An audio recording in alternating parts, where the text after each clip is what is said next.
మాదిరెడ్డి ప్రతాప్ గుంటూరు జిల్లా నుంచి 1991లో ఐపీఎస్కి ఎంపికైన అధికారి. 2 దశాబ్దాలకు పైగా పోలీస్ శాఖలో పలు కీలక బాధ్యతలు నిర్వహిస్తున్నటువంటి సీనియర్ ఐపీఎస్ అధికారి అయిన ప్రతాప్ తన కెరీర్లో ఎక్కడా ఒక్క మచ్చలేని అధికారిగా పేరు సంపాదించారు.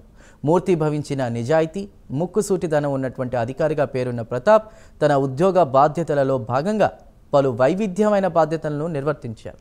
ఉమ్మడి ఆంధ్రప్రదేశ్లో ప్రపంచ స్థాయి ప్రమాణాలున్న అనేక విద్యాసంస్థలు తీసుకొచ్చిన ఘనత ఈందే. నేడు హైదరాబాద్లో కొలువుదీరిన గూగుల్ క్యాంపస్ మొదలు బెట్స్ పిలానీ, సింబయాసిస్ వంటి అనేక సంస్థలు ఆయన చొరవతోనే ఏర్పడ్డాయంటే అతిశయోక్తి కాదు.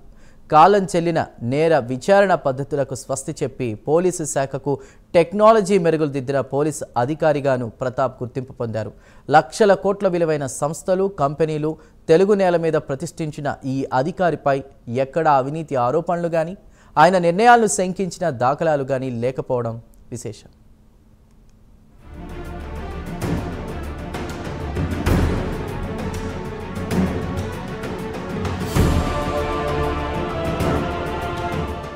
గుంటూరు జిల్లాలోని సీతారామపురం గ్రామంలో ఒక సాధారణ దిగువ మధ్యతరగతి రైతు కుటుంబంలో జన్మించిన ఆయన ప్రాథమిక విద్యను అక్కడే అభ్యసించారు.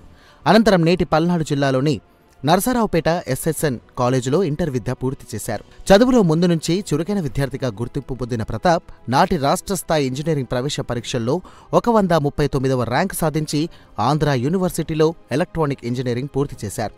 తర్వాత గేట్ పరీక్షల్లో అత్యుత్తమ ప్రతిభ చూపి ఐఐటి ఢిల్లీలో ఎంటెక్ కంప్యూటర్ సైన్స్ చేశాడు. అక్కడే సివిల్స్ పరీక్షకు హాజరై రెండో ప్రయత్నంలో జాతీయ స్థాయిలో 119వ ర్యాంక్ సాధించి ఐపీఎస్ సర్వీస్కి ఎంపికయ్యారు.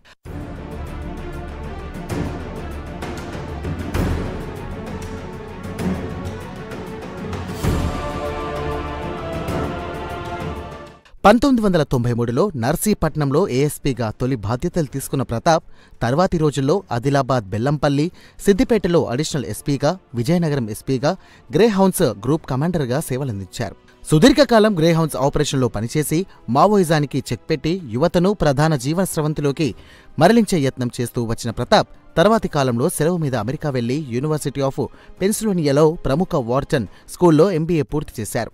అక్కడ నేటి గూగుల్ సీఈఓ సుందర్ పిచాయ్ ఈయనకు క్లాస్మేట్. ఎంబీఏ పూర్తి కాగానే అనేక పేరున్న బహుళ జాతి సంస్థలు కోట్ల రూపాయల వేతనం ఇస్తామన్న మాతృభూమి మీద మమకారంతో తిరిగి ఆంధ్రప్రదేశ్ వచ్చి తిరిగి పోలీస్ అధికారిగా బాధ్యతల్లో చేరారు. ఎంబీఏ సమయంలో తాను చేసిన అధ్యయనం, అనుభవాలను ఉపయోగించి స్వంత రాష్ట్రాన్ని పారిశ్రామికంగా, విద్యాపరంగా బాగు చేసుకోవాలనే సంకల్పం ఉదయించింది. అప్పటికే ఇండియన్ స్కూల్ ఆఫ్ బిజినెస్ వంటి సంస్థలు రాష్ట్రంలో కొలువుదీరి ఉండడంతో తన భారత పర్యటనలో భాగంగా హైదరాబాద్ వచ్చిన నాటి అమెరికా అధ్యక్షుడు జార్జ్ బుష్ బిజినెస్ స్కూల్ను చూసి ప్రశంసించడంతో నాటి వైఎస్ ప్రభుత్వం అలాంటి మరిన్ని సంస్థలను హైదరాబాద్ తీసుకురావాలని భావించింది. ఈ క్రమంలోనే ప్రతాప్ను సీఎం కార్యాలయంలో అదనపు కార్యదర్శిగా నియమించి ఐటీ, పరిశ్రమల శాఖలను అప్పగించింది. నాటి నుంచి రాష్ట్రంలో కొత్తగా సంస్థలు పెట్టడానికి ఉన్న అవకాశాలను అన్వేషించడం మొదలుపెట్టారు. వైఎస్ హయాంలోనే ఏపీ ఇన్వెస్ట్ సంస్థ సీఈఓగా బాధ్యతలు చేపట్టి రాష్ట్రానికి లక్షల కోట్ల విలువైన పెట్టుబడులను ఆకర్షించే యత్నం చేశారు.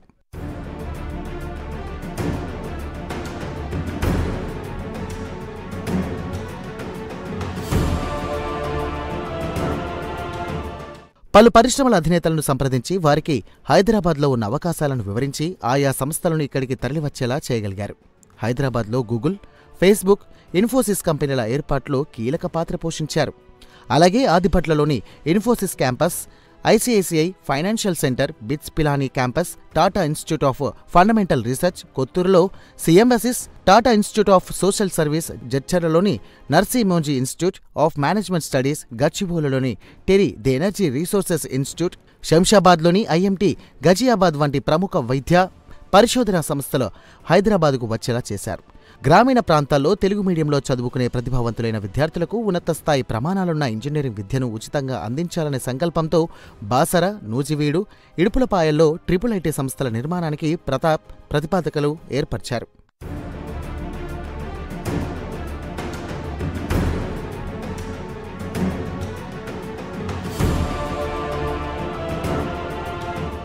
అటు విశాఖలో టాటా మెమోరియల్ సెంటర్, తిరుపతిలోనూ ఫార్గినస్ కాలేజ్, చిత్తూరులోని సిఎంసి క్యాంపస్ వంటివి తరలివచ్చాయి.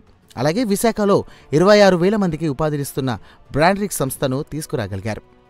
రాష్ట్రంలో ఇంత పెద్ద స్థాయిలో ఉపాధి కల్పిస్తున్న అతిపెద్ద ప్రైవేట్ సంస్థగా ఇది గుర్తింపు పొందింది. అలాగే నెల్లూరులో 10,600 మందికి ఉపాధినిస్తున్న అడిడాస్ షూస్ తయారీ యూనిట్ మొదలు Procter and Gamble, Johnson and Johnson, Cadbury, Foxconn వంటి ఎన్నో సంస్థలు ఇక్కడ పెట్టుబడులు వచ్చేలా చేయగలిగారు.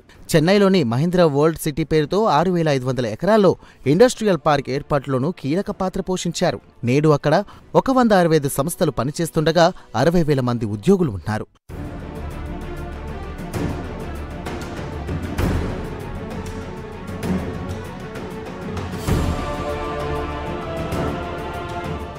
ఉన్నత విద్యావంతుడిగా పేరున్న మాదిరెడ్డి ప్రతాప్ తనకు అప్పగించిన బాధ్యతలకు 100% న్యాయం చేస్తారనే పేరు సంపాదించారు. హైదరాబాద్ నగరంలో డీసీపీగా ఉండగా నగరంలో రాత్రి గస్తీ నిర్వహణ మెరుగుపరిచేందుకు పోలీసు వాహనాల్లో చిప్పులను ఏర్పాటు చేయించి మెరుగైన ఫలితాలు రాబట్టారు. కోవిడ్ కాలంలో ఆర్టీసీ ఎండీగా ఉంటూ ఆర్టీసీ బస్సులను సంజీవిని క్లినికులుగా మార్చి కోవిడ్ సేవలు అందించారు. ఫైర్ సర్వీసెస్ డీజీగా ఉంటూ ఇటీవల విజయవాడలో సంభవించిన బుడుమేరు వరదల వేళ తన శాఖ సిబ్బందిని రంగంలోకి దించి రాత్రింబవళ్లు పనిచేశారు. బురదతో నిండిన 354 కిలోమీటర్ల మేర రోడ్డును శుభ్రం చేయించడమే గాక బురద పేరుకుపోయిన 74,000 ఇండ్లకు పూర్వరూపం వచ్చేలా చేశారు. వరదల్లో ఇరుక్కుపోయిన 13,424 మందిని వీరి సిబ్బంది కాపాడగలిగారు. వీరి సేవలకు రాష్ట్ర వ్యాప్తంగా ప్రశంసలు రాగా ముఖ్యమంత్రి స్వయంగా అభినందించారు. పాలనలో పారదర్శకత తేవటానికి నాటి ఐటీ సెక్రటరీ సురేష్ చంద్రతో కలిసి గెజిట్ ఆన్లైన్ పేరుతో కొత్త వ్యవస్థను తీసుకువచ్చారు.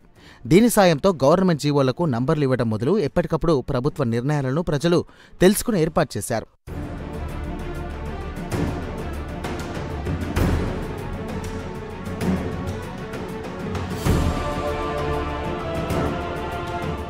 ఒక ఐపీఎస్ అధికారి జిల్లా ఎస్పీగా నియమితులై డీఐజీ స్థాయి వరకు చేరుకోవటం అరుదని చాలామంది అభిప్రాయం. అయితే మాదిరెడ్డి ప్రతాప్ ఏకంగా ముఖ్యమంత్రి కార్యాలయంలో అత్యంత కీలకమైన ఇండస్ట్రీ, ఐటీ శాఖలకు పర్యవేక్షించారు. ఈ క్రమంలోనే 5 సీనియర్ ఐఏఎస్ అధికారులు మార్గదర్శకత్వం చేశారు. నేటి వరకు తెలుగు రాష్ట్రాల్లో మరే ఇతర ఐపీఎస్ అధికారికి ఇలాంటి కీలక బాధ్యత దక్కలేదంటే అతిశయోక్తి కాదు.